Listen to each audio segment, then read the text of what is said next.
Powered by Riverside FM. UP Nation, we've gone through several different units on the Minnesota Vikings trying to figure out where this lame narrative is coming from, that the Minnesota Vikings are going to be a worse football team than they were last year, and then they're not going to be a threat in the NFC North division or in the NFC period. Like, where's this stuff coming from? We've already shown or made a good case that the quarterback room is ready. The quarterback room as a whole is better than the quarterback room from last year. I do think JJ McCarthy will be better than Sam Darnold over a longer period of time, but the question remains, will he be better entering the season next year? My guess is yes, but we don't know that. The verdict is still out. Then we tackled the running back room, the additions there. We made a great case that the running back room is better. Just take a look at the roster.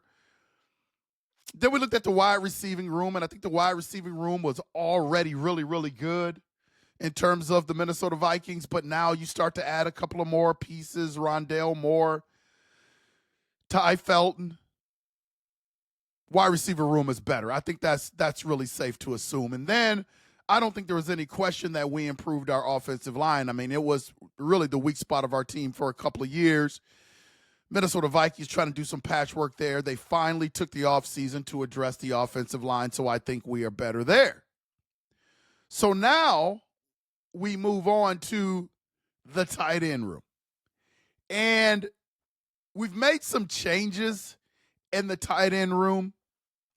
You know, if you look at the 2024 tight end room, obviously TJ Hockenson led that, came back towards the middle of the season, returned late. But then he showed flashes of his elite form. But then in my opinion, TJ Hockenson really didn't get back to being TJ Hockenson really at all last season. And I just think it takes time, UP Nation, for you to come back from those ACLs.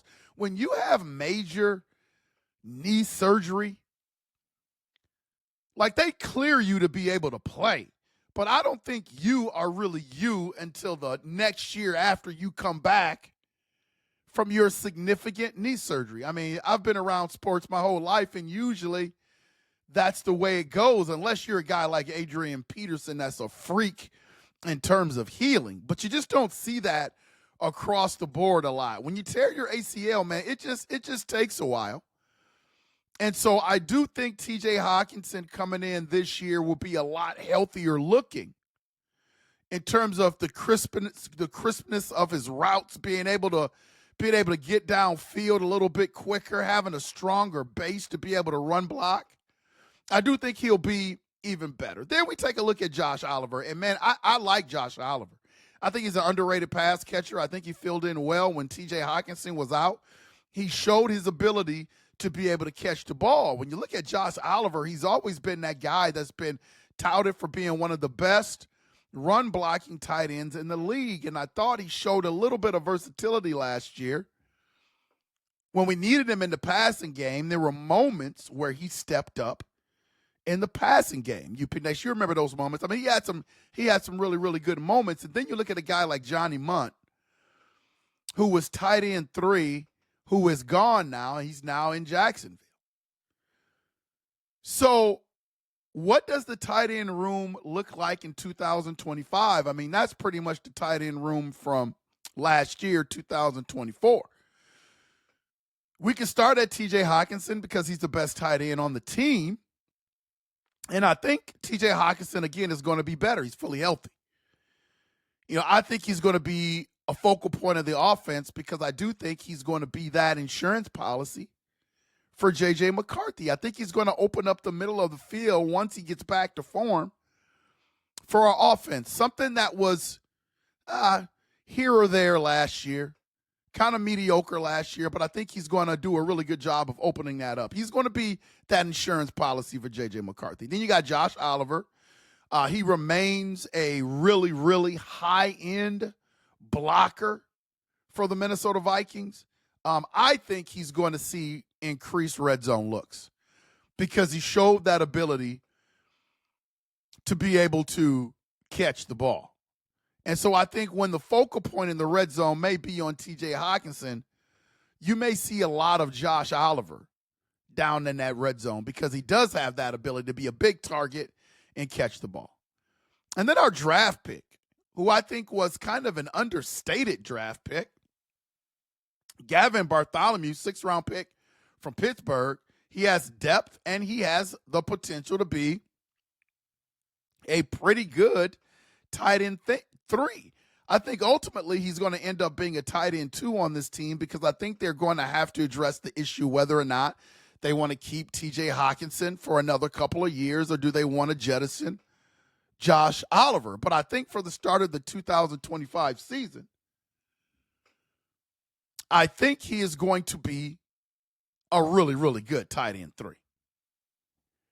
I mean, when you look at the 2024-2025 tight end room, again, I think it's safe to say that the tight end room is better. Why, do you ask? Well, you're going to have a healthier TJ Hockenson. You're going to have a Josh Oliver who developed in the passing game last season, so that's really important coming into the 2025 season. So he's better in terms of his development. Healthier TJ Hockenson. Josh Oliver is a little bit better in his development. And then you add a Gavin Bartholomew, stud tight end from the University of Pitt that's going to come in, young, spry, has pass catching ability and run blocking ability that's only going to increase the tight end room. So to me, there's no comparison. The 2025 room is a lot better than the 2024 tight end room. If anybody has another perspective on that, put it in the comments. I'm not always right, but that's the way I look at it. UP Nation, how do you look at it? I think I presented a pretty good case that the 2025 tight end room is going to be better. I don't think you can, really look at that as being way off.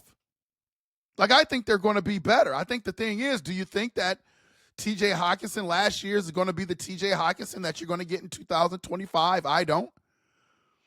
And do you think Gavin Bartholomew is an upgrade from Munt?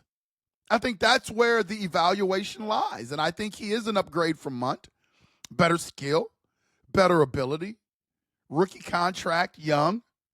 And I think you're going to see a better version of TJ Hockenson, especially with a scheme and a quarterback that's really going to utilize him in terms of being effective across the middle and being an insurance policy. That's the way I look at it.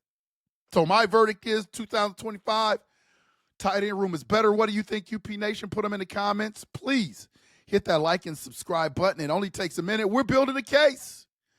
Upgrade at quarterback. Upgrade at running back. Upgrade at wide receiver.